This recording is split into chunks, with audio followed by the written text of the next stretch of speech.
RCR, la red que comunica y une al Perú. Vamos a conversar a esta hora y le agradecemos la amabilidad que tiene con RCR, Red de Comunicación Regional, a Miguel Santillana, analista en temas económicos y temas políticos. Miguel, qué gusto saludarte. Como siempre, bienvenido a RCR, Red de Comunicación Regional. Un abrazo. Pepe, un gusto como siempre. Muchas gracias por la invitación. La semana pasada conversábamos, ¿no? Y tú señalabas que la situación es bastante difícil, bastante compleja, ¿no? Incluso, ¿no? Estamos en un riesgo de una implosión política y social, ¿no? ¿Cómo estás mirando el panorama, ¿no? Ayer hemos visto una demostración, ¿no?, del presidente del Consejo de Ministros, Guido Bellido, ¿no?, en el sentido, ¿no?, de que va a plantear una cuestión de confianza, ¿no? Pero, un momento después, el presidente Castillo dice lo contrario, y esto a tenor de lo que ha dicho hoy muy temprano la presidenta del Consejo del Poder Legislativo, ¿no?, María del Carmen Alba, ¿no? Alba. ¿Cómo entender toda esta figura, ¿no? Estamos frente a un mismo hecho, uno que trata de disimular con un lenguaje morigerado y el otro que se convierte en una suerte de intolerante, beligerante. ¿Cómo estás observando el panorama? Lo que yo hace tiempo, inclusive antes de la entrevista de la semana pasada, yo te había dicho que esto va camino a la implosión. A la implosión, pero de una manera planificada. Estos no son casualidades. El desorden que observamos, uno podría decir, bueno, estos son aprendices, recién llegan, no tienen experiencia, pero detrás de Perú Libre hay líderes cuajados, detrás del CONARE Movadef hay líderes cuajados, y lo que se está buscando es generar tal nivel de desorden que ellos puedan, en última instancia, imponer su voluntad en lo que es la Asamblea Constituyente. Es en ese sentido que Bellido el Vivo, Pepe el Vivo, trata de utilizar la interpelación al señor Maraví para que se tenga este tema de el primer tema de confianza y que le quede solamente una más al Congreso. Yo no he visto en la historia del Perú a un premier que peche al presidente, como sucedió ayer en Puno, que le decía que no tenga miedo.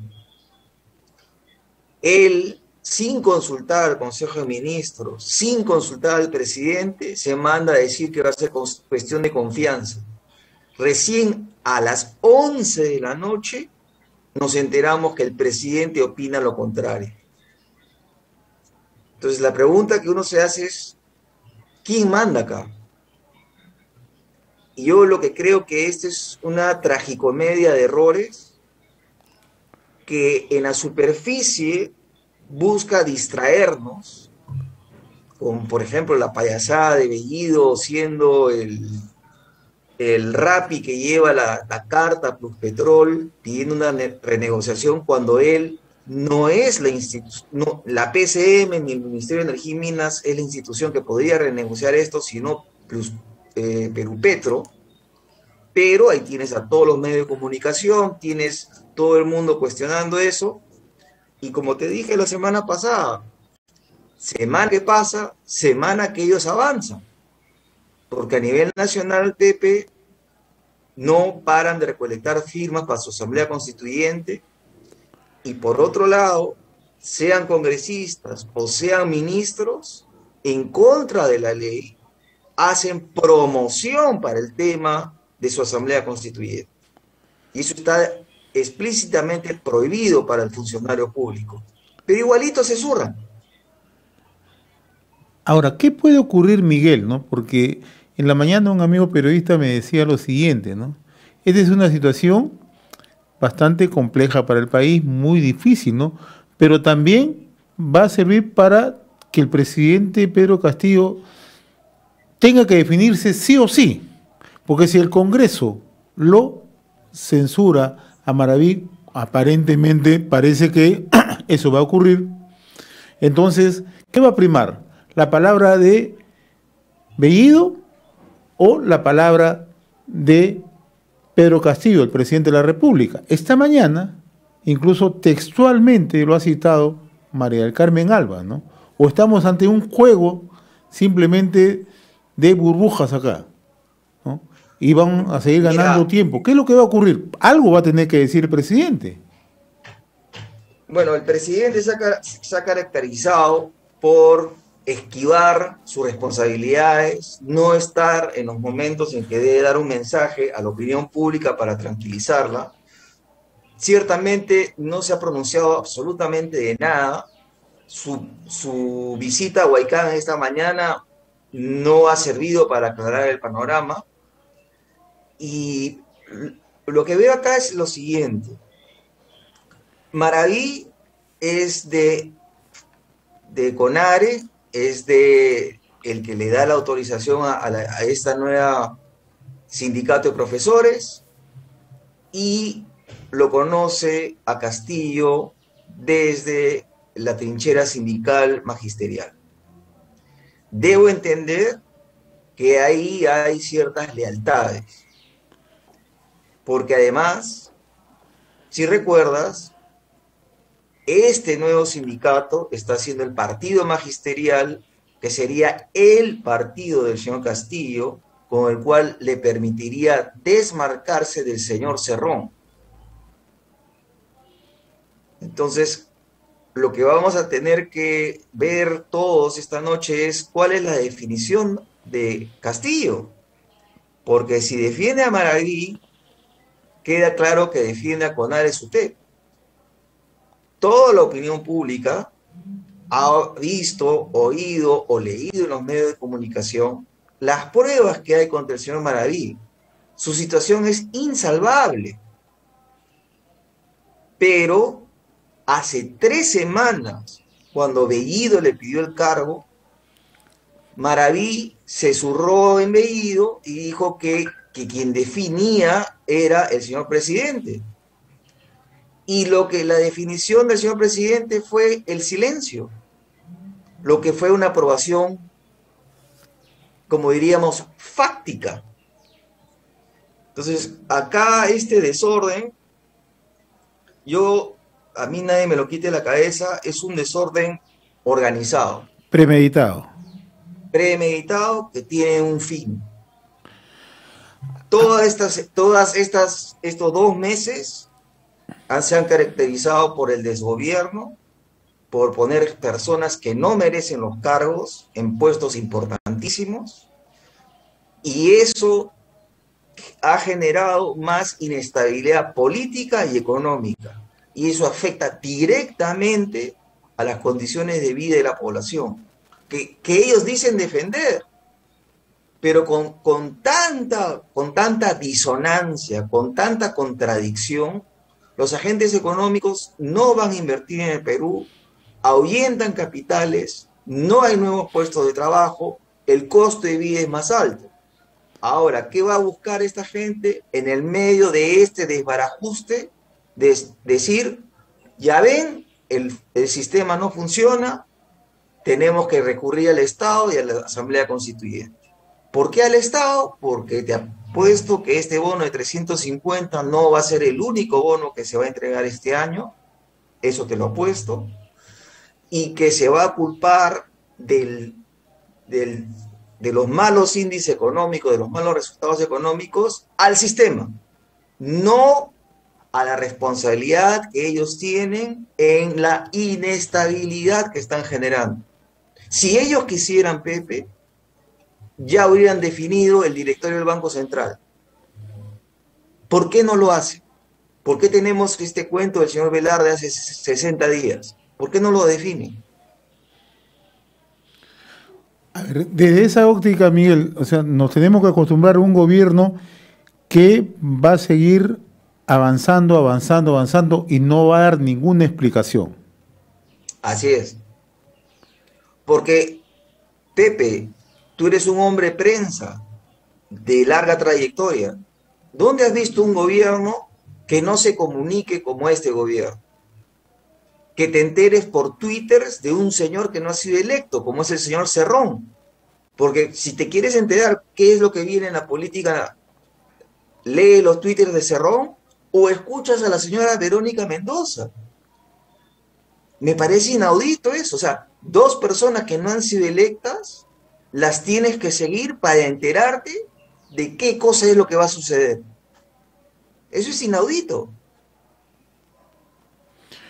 Ahora, volvemos al tema. Desde el Parlamento, ¿qué es lo que se puede hacer, crees tú? ¿Poco o casi nada? Mira, el Parlamento es nuestro último bastión. El Parlamento tiene que ponerse fuerte. Si le ponen es cuestión de confianza por el tema de Bellido, no importa. No pueden retroceder ante algo que es tan evidente. No pueden retroceder ante documentos, atestados, filmaciones, testigos, fotos, videos. Si el Parlamento retrocede, eso quiere decir, les da una señal más a ellos que pueden seguir avanzando y atropellando las instituciones democráticas como ellos quieren. El Parlamento se tiene que poner firme el día de hoy. Y la oposición tiene que estar unida. Acá ya no vale lo que hicieron durante el voto de confianza. Pepe, ¿dónde has visto un gabinete tan desprestigiado en la historia del Perú? Con gente que no tiene ningún pergamino para estar en los puestos que está y un Congreso medio asustado por su quincena, aprueban ese gabinete. Y en ese gabinete está un personaje como Maraví. Entre otros, ¿no? El otro aspecto que tiene que ver ya con el tema económico, que además tiene una repercusión social y política, es el tema de Camisea, ¿no? Estábamos comentando, Miguel, ¿no?, que aparentemente son discursos, uno más morigerado y el otro más beligerante, ¿no? Eso ocurrió el domingo, aparentemente, ¿no? Yo comenté, fijé una posición, dije, el lenguaje es el mismo, el horizonte es el mismo, y lo que buscan es lo mismo, simplemente que tratan de edulcorar los momentos, ¿no? O sea, ¿qué va a pasar con el tema de Camisea? Como decía George Orwell, están reinventando el lenguaje. Eso de nacionalizar no es estatizar, son cuentos. Pero antes que siga, Pepe, la opinión pública sabía el plan de Perú Libre, sabía lo que venía con estos señores. Entonces, para mí no es sorpresa lo que hizo Bellido. Estaba escrito. Es como, por ejemplo, lo de Alejandro Toledo de esta semana. ¿Quién no sabía que el señor era un borracho, un irresponsable, un coquero que paraba en masajes, que iba a restaurantes y no pagaba la cuenta? Todos sabíamos quién era el personaje de Toledo y a pesar de eso votamos por él. Bueno, sabíamos qué cosa era el programa de Perú Libre y sabíamos qué cosa venía. Entonces, esto de las nacionalizaciones y estatizaciones se venía a venir. Teníamos al señor Evo Morales visitando al país y siempre se les utilizó al señor Morales como referente de lo que se tenía que hacer con los recursos naturales en el Perú. Y es un mal referente porque lo que han hecho es comerse las reservas, gastarse el dinero y ahora ya no tienen reservas. Ahora, que Camisea tiene que ser renegociado, yo no diría que el contrato del lote 88 es lo que tiene que ser renegociado. El lote que tiene problemas es el lote 56. Es el lote que negoció el señor Pedro Pablo Kuczynski, asesorando a los señores Hunt, y después, siendo ministro, firma los acuerdos. Esa historia de PPK con Hunt Oil y cómo se hizo ese negocio sí merece una aclaración ante la opinión pública, porque de eso los peruanos hemos sido afectados. Entonces, no es nacionalizar el lote 88, no es un tema de precios con lote 88, no es un tema de impuestos, porque recibimos 37.25 de regalías más 30% de impuesto a la renta. Si querías disparar a algo de renegociación, renegocie el lote 56 y los contratos de exportación del lote 56. Ahí la opinión pública podría apoyar. Pero decir que quieres renegociar el lote 88 porque no hay gas, la distribución de gas en el Perú la debió hacer el Estado peruano. Y para eso sí hemos tenido los recursos. El gobierno regional del Cusco recibe $2 millones al día por el tema Camisea. Esto se explota desde el año 2004. Vale decir, tienes 17 años en que has recibido $2 millones al día. Con eso alcanzaba para que el gobierno regional asuma la construcción de los ductos para transportar el gas. Y así como tenías plata del gobierno regional que se lleva la mitad del canon gasífero, también podrías utilizar dinero que reciben de FOCAM las otras regiones, llámese Ayacucho, Ica sí tuvo con tu gas, pero también tienes Huancavelica que también pudo utilizarse y cosas por el estilo. Y en otras zonas, el Estado pudo hacer la inversión y concesionar la operación al privado, y con eso masificabas el gas en el Perú. Ya lo han dicho, hay 20 millones de hogares que pueden ser servidos de 8 millones de hogares que existen en el Perú. En efecto, Miguel. Miguel, yo te agradezco, te comprometo para la próxima semana. Quiero agregar un punto más que es importante, y es este fin de semana dicen que van a hacer una segunda reforma agraria. Justamente ahí quería llegar para comprometerte la próxima semana, antes que culmines, para analizar justamente cuáles son los alcances. Pero prosigue, por favor, Miguel. Mira, la reforma agraria